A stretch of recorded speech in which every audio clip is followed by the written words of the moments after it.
Anyị nakwa bikolo mmụọ. The third one is what? Bringing in religious sentiments into politics. It's only in Igbo land you will hear something like he's an Anglican, he's a Catholic, he's a Pentecostal. I don't know why we bring in religious sentiment into politics. Politics is a function of meritocracy. People's religion should not come in. We should not talk about people's religion.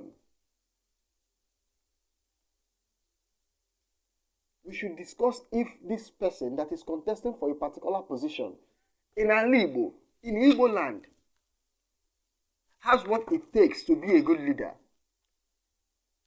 Not the denomination, not the faith the person belongs to. Political capacity is not a function of religious disposition.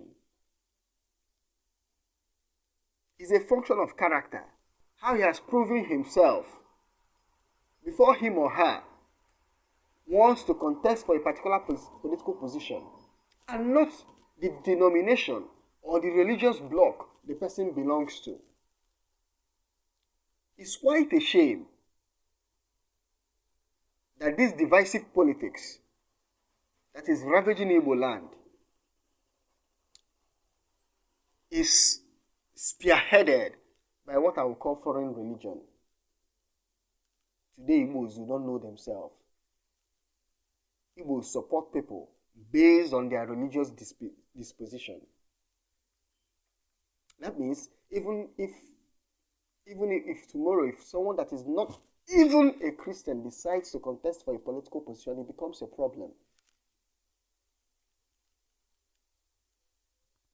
One's religious inclination or religious disposition should not be a factor.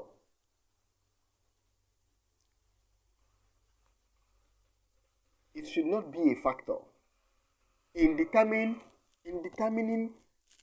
who will be our leader as far as politics is concerned in Igbo land and in Nigeria by extension. Finally, Igbos must learn to build bridge. It's a grave shame and a political miscalculation that we do not build bridges. We condemn people. We condemn people of other races. We believe we are the superior races. We believe we are the best.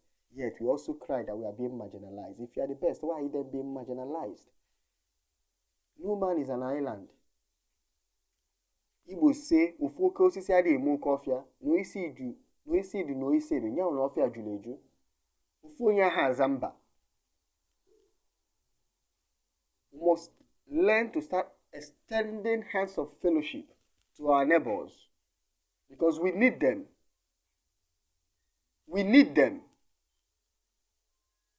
If not for anything, for the fact that Igbos are living in almost every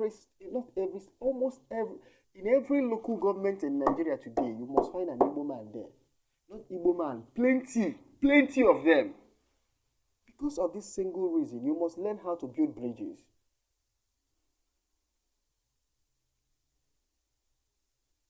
One reason in one of his write-ups said that we lose what we refuse to share.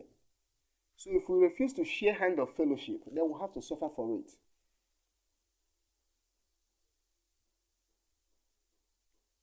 So if Igbos want to reclaim their pride of place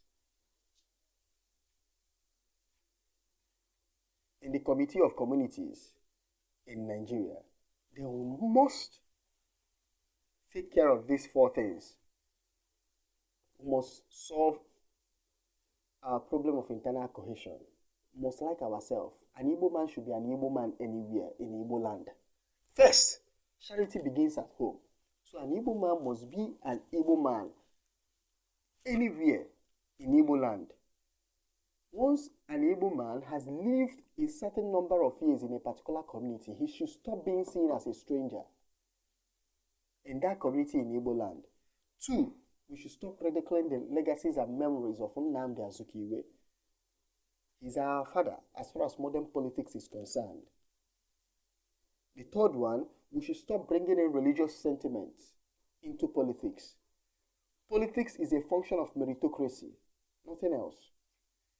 The fourth one and the final one is that we must start building bridges. For young Igbo leaders, for young Igbos who are aspiring to be Igbo leaders, you must take care of these four political errors. You must correct it inside you. You must preach against it. You must promote unity among Igbos. You must respect the legacy of Nnamdi Azikiwe. You must not be a party to religious politics.